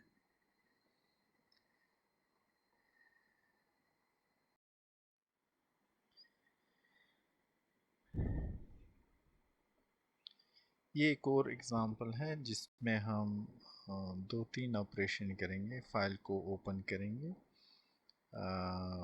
और फाइल में कुछ स्ट्रिंग जो है वो राइट करेंगे और फिर फाइल को क्लोज़ कर देंगे। It's very simple. O F stream object आपने डिक्लेयर किया, सी सी फाइल आप अगेन कोई भी आप नाम दे सकते हैं, डजेंट मैटर। फिर यहाँ पर हमने फ़ाइल ओपन कर दिया है, सेम जो अभी हमने रिपीट किया है कि अगर ये फ़ाइल एग्जिस्ट नहीं करती इस लोकेशन पर तो वो क्रिएट कर देगा ये ओपन। अगर एग्जिस्ट करती है ये फ़ाइल तो फिर उसमें डायरेक्ट ओपन करके इसमें ये टेक्स्ट लिखेगा और फिर हमने इस फाइल को क्लोज़ कर दिया। तो वेरी सिंपल, जिस तरह हमने प्रीवियस एग्जांपल में ये डिस्कस किया था कि कोई भी फ़ाइल जो है उस जब आप ओपन करते हैं उसमें जो भी ऑपरेशन हमने किया, फॉर एग्जांपल यहाँ पर हमने सिर्फ एक ही ऑपरेशन किया राइटिंग की, तो फाइल ओपन करें, ऑपरेशन जो भी है एक स्टेटमेंट हो या hundreds of statement, it doesn't matter, उसके बाद क्लोज करें। ये 3 स्टेप्स हैं और ये आपके पास ओ एफ स्ट्रीम जो रेलिवेंट स्ट्रीम क्लासेस हैं वो आप यहाँ पर हेडर में वो आप इंक्लूड कर सकते हैं। एफ स्ट्रीम अगर आप कर लें एफ स्ट्रीम, तो एफ स्ट्रीम में आई एफ और ओ एफ दोनों आ जाते हैं। तो दोनों का अगर आपको आई एफ स्ट्रीम की ज़रूरत नहीं है तो फिर आप ओ एफ स्ट्रीम को भी सेपरेट कर सकते हैं। अगर आपको सब चाहिए तो फिर इसके पेरेंट क्लास को आप इंपोर्ट कर सकते हैं।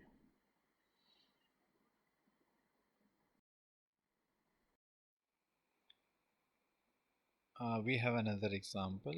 यहाँ पर हमारे पास दो वेरिएबल्स हैं एक्स और वाई। आउटपुट स्ट्रीम की क्लास का एक ऑब्जेक्ट हमने डिक्लेयर किया है, उसको ओपन किया है, सेम नाम मैंने रखा है एग्जांपल, और फिर यहाँ पर मैंने the sum of x plus Y is equal to, तो ये तो एज इट इज़ चला जाएगा और कहाँ पर जाएगा, ये ऑपरेटर है और ये ऑब्जेक्ट है, तो ऑब्जेक्ट जो है वो फाइल कहते हैं, इस फाइल में चला जाएगा। फाइल की लोकेशन ये है। And then x plus Y, तो x प्लस वाई का जो रिज़ल्ट है वो चला जाएगा एंड देन फाइल क्लोज, और ये आउटपुट है। तो आउटपुट आप देख सकते हैं कि ये है। इसी तरह जो भी प्रोग्राम आप लिखते हैं, अगर आप चाहते हैं कि फ़ाइल में भी हो और स्क्रीन पर भी डिस्प्ले हो तो आप दोनों जगह पे डायरेक्ट कर सकते हैं। अगर ये मैंने स्क्रीन पर रखना है तो मैं तो फिर सिंपल सी आउट लिख लूँगा और फिर वो स्क्रीन पर भी डिस्प्ले हो जाएगा। अगर फॉर एग्ज़ाम्पल मैंने स्क्रीन पर भी करना है तो मैं यहाँ पर सी आउट और फिर ये सब कुछ लिख के, तो दोनों जगह पर मुझे आउटपुट मिल जाएगा। तो जस्ट फॉर फन अगर आप ये करना चाहते हैं तो आप ये भी कर सकते हैं, कोई इससे फ़र्क नहीं पड़ेगा।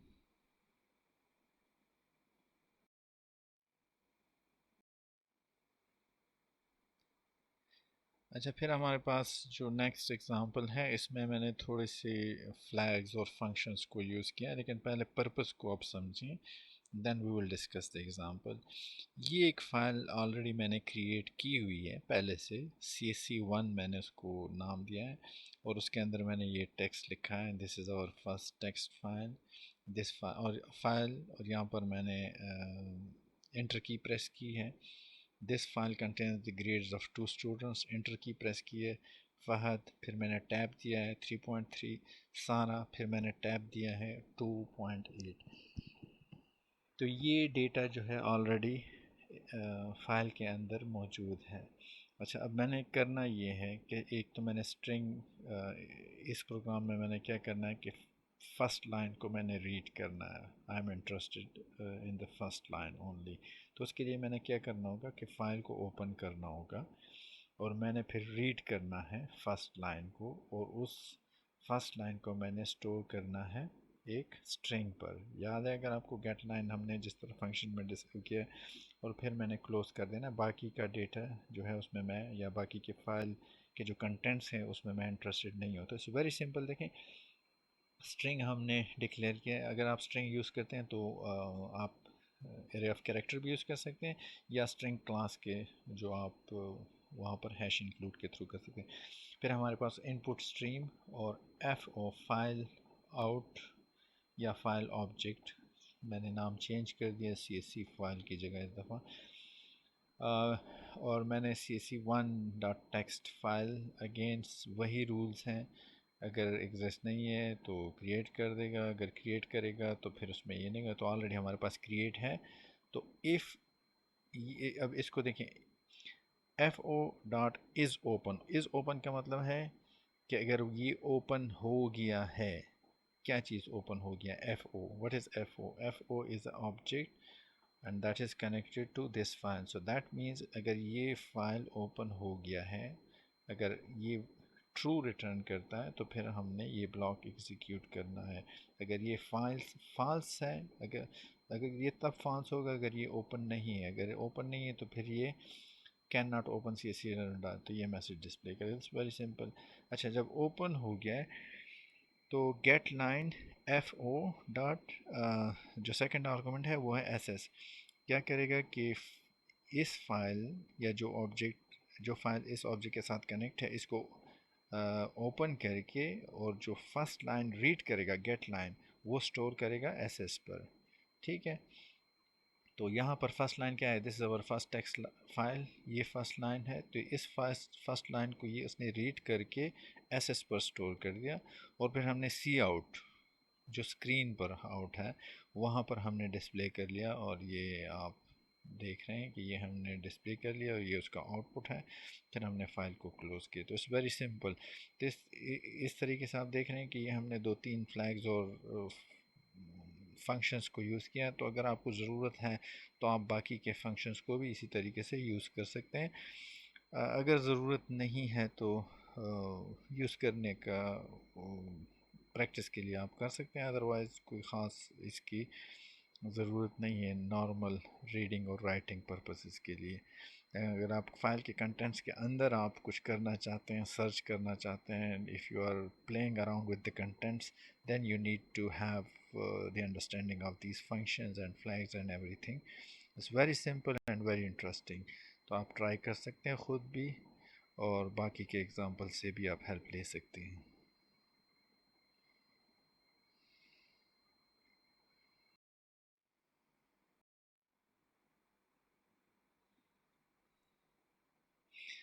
अच्छा, यहाँ पर जो नेक्स्ट एग्जांपल है, तकरीबन सेम कोड है, लेकिन गेट लाइन से हमने एक और काम भी लिया हुआ है, जो कि सेम हमने कॉल की थी गेट लाइन को, लेकिन यहाँ पर हमने इसका पर्पस किसी और पर्पस के लिए भी इसको यूज़ किया है। देखिए अगेन, इस दफ़ा जो है मैं सब कुछ, जो जितना भी कंटेंट्स हैं इस फाइल का, वो मैं रीड करके डिस्प्ले करना चाहता हूँ। तो fine, again string object of this class, वो क्लास, सॉरी, वो फाइल ओपन हो गई है। If the file is open, अगर ये सही ओपन हो गई है तो फिर ये ऑपरेशन है ये सारे। अगर ये सही ओपन नहीं है तो फिर मैसेज डिस्प्ले होगा, can not open the csc1.txt। हाँ, यहाँ पर देखें, वाइल, अगर ये ट्रू है, वाइल लूप है ये, तो ये गेट लाइन, ये लाइन रीड करता रहेगा और लाइन को स्ट्रिंग पर कॉपी करता रहेगा जब तक ये एंड ऑफ फाइल तक ना पहुँचे। जब एंड ऑफ फाइल तक पहुँचेगा तो ये ज़ीरो रिटर्न करेगा। जब ये ज़ीरो रिटर्न करेगा तो ये वाइल फॉल्स हो जाएगा, तो ये एग्जीक्यूट नहीं होगा जब तक ये रीड करेगा। तो इसका मतलब है जब ये रीड कर रहा है, इसका मतलब है कि एंड ऑफ फाइल नहीं है अभी तक। तो ये फर्स्ट लाइन इसने रीड कर दी, this is our first text file, ये लाइन रीड करके इसका मतलब कि इसने ट्रू रिटर्न किया, तो ये ट्रू है, तो ये एग्जीक्यूट हो जाएगा। एग्जीक्यूट होके ये क्या करता है, ये स्टोर कर देता है एस एस पर, और एस एस को हमने डिस्प्ले कर लिया सी आउट, तो ये हमारे पास आउटपुट आएगा। फिर हमारे पास नेक्स्ट दूसरी लाइन, क्योंकि पॉइंटर अब यहाँ पर है, तो अगेन जब आप पॉइंटर यहाँ पर पहुँच गए क्योंकि आपने एक लाइन रीड कर ली है, अब आप इमीडिएटली कैसे कहते हैं कि गेट लाइन, तो वो दोबारा गेट लाइन के बाद तो नेक्स्ट लाइन से वो स्टार्ट करेगा। तो ये दूसरी लाइन उसने रीड की है, अगेन वो ट्रू रिटर्न करेगा, तो ये लूप भी ट्रू हो जाएगा। तो ये उसने दूसरी लाइन को डिस्प्ले कर लिया, दूसरी लाइन तक यहाँ पर आ जाएगा। पॉइंटर यहाँ पर है, फाइल पॉइंटर। अब यहाँ पर वो तीसरी लाइन और चौथी लाइन जब ये रीड करेगा तो उसको पता है कि ये एंड ऑफ फाइल पहुँच गया, तो ये यहाँ पर फॉल्स रिटर्न करेगा, तो ये एग्जीक्यूट नहीं होगा और फाइल क्लोज हो जाएगा, और that's it. It's a very simple operation. Again you can play around with these kind of string and things। तो और आपको ये इंक्लूड करने की ज़रूरत होगी। अगर आप आईओ स्ट्रीम करते हैं तो फिर सारे आपके पास जो फंक्शंस हैं वो अवेलेबल होंगे। तो आप कोई भी फ्लैग, कोई भी मैनिपुलेटर, कोई भी फंक्शन आई स्ट्रीम का, एफ स्ट्रीम का ये आप यूज़ कर सकते हैं अगर आपको ज़रूरत है।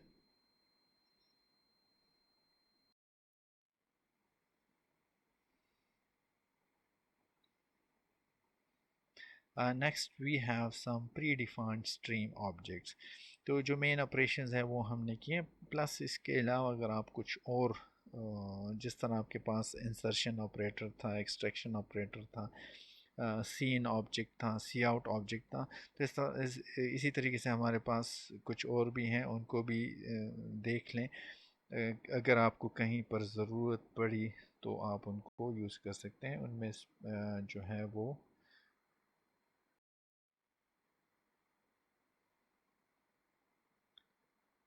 the first one is scene, an object of iStream with a sign, normally used for keyboard input.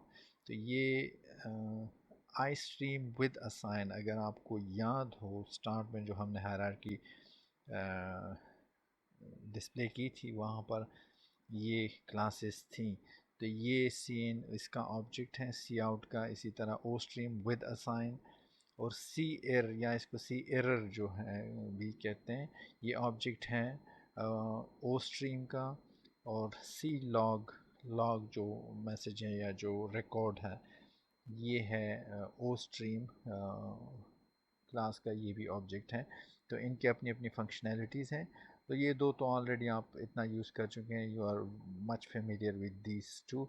और ये दो जो हैं इनको भी आप यूज़ कर सकते हैं। इट्स वेरी सिंपल, जिस तरह आपके पास सी आउट और सी इन है, इसी तरह ये दो भी सिंपल हैं। और आप बड़े आराम से विदाउट एनी फंक्शन कॉल और किसी कम्प्लिकेशन में पढ़ने के बगैर भी आप इनको यूज़ कर सकते हैं।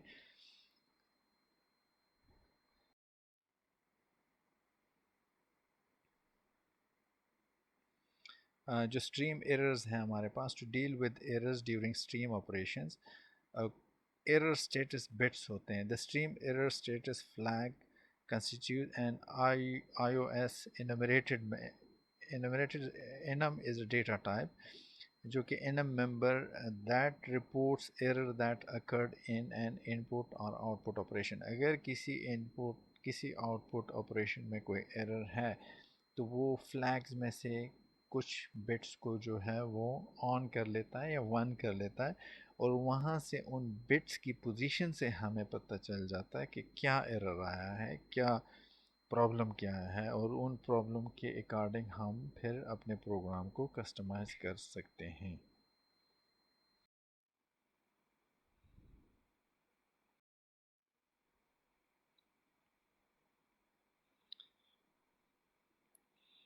ये थोड़ी सी ब्रीफ इंट्रोडक्शन है जो एरर बिट्स हैं।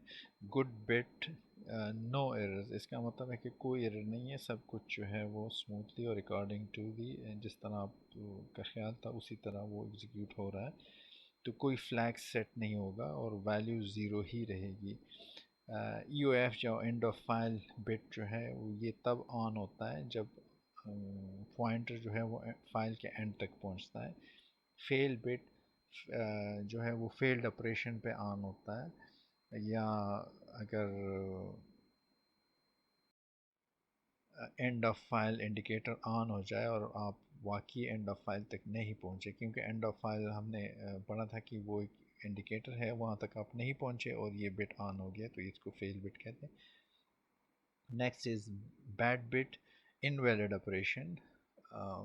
फॉर एग्ज़ाम्पल, अगर आप कोई ऐसा ऑपरेशन परफॉर्म कर रहे हैं जो कि वैलिड ना हो या कोई फंक्शन उसको एग्जीक्यूट ना कर सकता हो, कोई गलत कॉल आपने की है, तो उसके रिज़ल्ट में ये बैड बैड बिट जो है ये ऑन हो जाएगा। हार्ट फेल जो है कोई ऐसा एरर जो कि रिकवरेबल ना हो, तो वहाँ पर ये बिट ऑन होता है।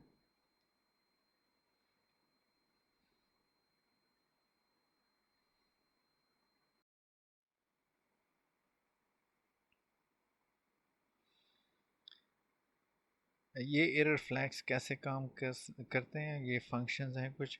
एंड ऑफ फाइल फंक्शन जो है ये रिटर्न करता है, अगर आप एंड ऑफ फाइल तक पहुँचें तो ये ट्रू रिटर्न करता है, और या वन रिटर्न करता है इंटीजर वेरिएबल पर।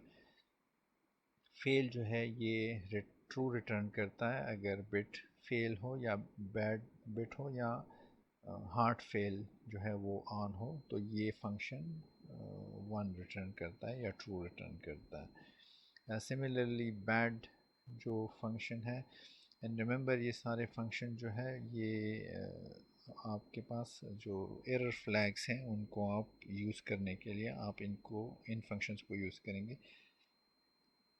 सिमिलरली गुड जो है वो ट्रू रिटर्न करेगा अगर कोई भी बिट जो है वो ऑन नहीं है, तो इन दैट केस ये फंक्शन आपको 1 रिटर्न करेगा।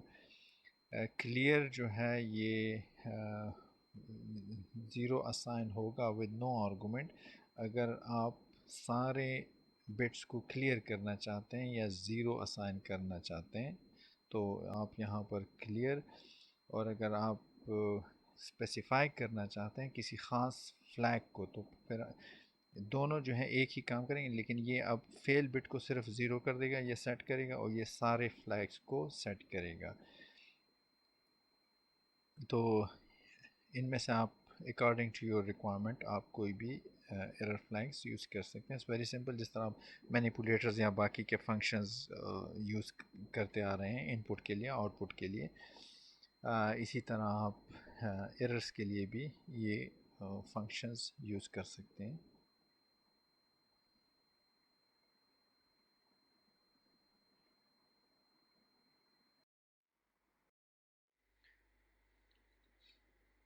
तो थोड़ा सा हम समराइज़ कर लेते हैं। बेसिकली स्ट्रीम्स जो हैं वो फ्लो ऑफ बाइट्स हैं, और उन बाइट्स को हम दो तरह से ट्रीट करते हैं, फॉर्मेटेड और अनफॉर्मेटेड। अगर अनफॉर्मेटेड है तो हम बाइट को एज अ सिंपल बाइट ही कंसिडर करते हैं, अगर फॉर्मेटेड है तो हम उन बाइट्स को फिर फॉर्मेट के हिसाब से ही रीड या राइट करते हैं, which include the integer, float और कैरेक्टर, या जो भी आपके पास एरे है वो सब कुछ उसमें इंक्लूड होगा। आईओ स्ट्रीम के हमारे पास बहुत सारी सब क्लासेस हैं, जिस तरह आई स्ट्रीम है और ओ स्ट्रीम है। फिर आई स्ट्रीम है हमारे पास, आई एफ स्ट्रीम है जो फाइल रिलेटेड है। इसी तरह ओ स्ट्रीम जो है उसमें फाइल क्लासेस जो हैं वो ओ एफ स्ट्रीम है, कोई भी आप यूज़ कर सकते हैं। तो एटलीस्ट आपको ये आइडिया हो कि आप कौन से क्लास की कौन सा ऑब्जेक्ट आपको चाहिए। तो जो स्ट्रीम क्लासेस हैं, एक बिग पिक्चर जो है वो आपको क्लियर होना चाहिए कि उसमें क्या क्या चीज़ है, हमारे पास क्या क्या ऑप्शंस हैं। ज़रूरी नहीं है कि आप हर एक क्लास को यूज़ करें और हर क्लास के हर एक ऑब्जेक्ट को और हर मैनिपुलेटर को और हर फंक्शन को और हर फ्लैग को यूज़ करें, लेकिन जो मिनिमम ऑपरेशंस हैं, जो बेसिक ऑपरेशंस हैं, वो आपको ज़रूर आनी चाहिए। फाइल में आप रीड कर सकते हो, फाइल से आप फाइल को आप राइट कर सकते हो, फाइल से आप रीड भी कर सकते हो, दोनों ऑपरेशन ये आप कर सकते हो। मेरी आपको सजेशन यही है कि आप दो फाइल बनाएं, एक फ़ाइल में आप पहले से डेटा इंटर करें और एक प्रोग्राम बनाएं, और एक प्रोग्राम जो है वो एक फ़ाइल से रीडिंग करेगा और उसी वक्त दूसरे फ़ाइल में वो राइटिंग करेगा। तो दोनों आप देख लें और उस पर प्रैक्टिस करें। एक फ़ाइल एक एक लाइन और एक एक बाइट जिस तरह भी आप चाहते हैं वो कर सकते हैं, एक एक बाइट भी आप रीड कर सकते हैं और फिर राइट कर लें, या एक एक लाइन या पूरी फाइल को आप रीड कर लें और उस पूरी फाइल को आप फिर दूसरी फाइल में राइट कर लें। तो it's totally up to you, line by line करना चाहते हैं, बाइट बाय बाइट करना चाहते हैं, पूरी फाइल बाय फाइल करना चाहते हैं। इन अदर वर्ड्स आप सिंपली कॉपी पेस्ट करेंगे, एक फाइल के कंटेंट्स दूसरे फाइल पे आप पेस्ट करेंगे। अगेन अगर आप इंटरेस्टेड हैं कंटेंट्स में, तो आप जो बाकी के फ्लैग्स हैं, मैनिपुलेटर्स हैं या फंक्शंस हैं, उनको आप यूज़ कर सकते हैं। जो सिंपल सिंपल फंक्शंस हैं, एंड ऑफ फाइल है और बिगिनिंग ऑफ द फाइल है, ये अगर आप प्रैक्टिस करना चाहते हैं कर लें। अगेन मैं रिपीट कर देता हूँ कि हर एक मैनिपुलेटर और फंक्शन और फ्लैग को यूज़ करने की ज़रूरत नहीं है, लेकिन कम से कम आप ये कर सकते हो कि फ़ाइल में डेटा राइट कर सकते हो, और किसी रिटन फाइल में अगर डेटा है तो उसको रीड भी कर सकते हो। दो फाइलों से भी आप डायरेक्टली एक ही प्रोग्राम में, या तीन फाइलों से भी आप डेटा रीड करके एक चौथी फाइल में राइट कर सकते हैं। तो इस किस्म के ऑपरेशन आपको आने चाहिए। अगर डिटेल में आपको हर एक फ्लैग को इम्प्लीमेंट करने की ज़रूरत नहीं है। इसमें अगर आपको कोई क्वेश्चन हो, कोई इशू हो, तो अगेन सेम प्रोसीजर, आप वो MS टीम की वॉल पर आप क्वेश्चन पेस्ट कर सकते हैं, और या थर्सडे को हमारा जो लाइव सेशन है होता है क्वेश्चन आंसर का, वहाँ पर भी आप इसको डिस्कस कर सकते हैं। क्विज़ भी हमारा जो है वो इस वीक होगा, जो जिस तरह हमने वॉल पे अनाउंस किया है। स्टूडेंट्स, इसका एक सिंप्लीफाइड वर्जन मैं शायद थोड़ा सा इसको समराइज़ कर लूँ। ये थोड़ा सा डिटेल में मैंने दिया है कि अगर कुछ स्टूडेंट्स ज़्यादा इंटरेस्टेड हैं किसी फंक्शन में या फ्लैग में, तो वो यूज़ करना चाहते हैं तो वो कर सकते हो। सिंप्लीफाइड एक वर्जन मैं एक और शायद वो स्लाइड्स का सेट बना लूँ, वो फिर मैंने बाद में अपलोड कर देना है। और अगर आप इसी को यूज़ करना चाहते हैं तो इसको भी यूज़ कर सकते हैं। दिस इज़ वेरी सिंपल, कोई इसमें कॉम्प्लिकेशन नहीं है। तो see you in the next class इंशाल्लाह।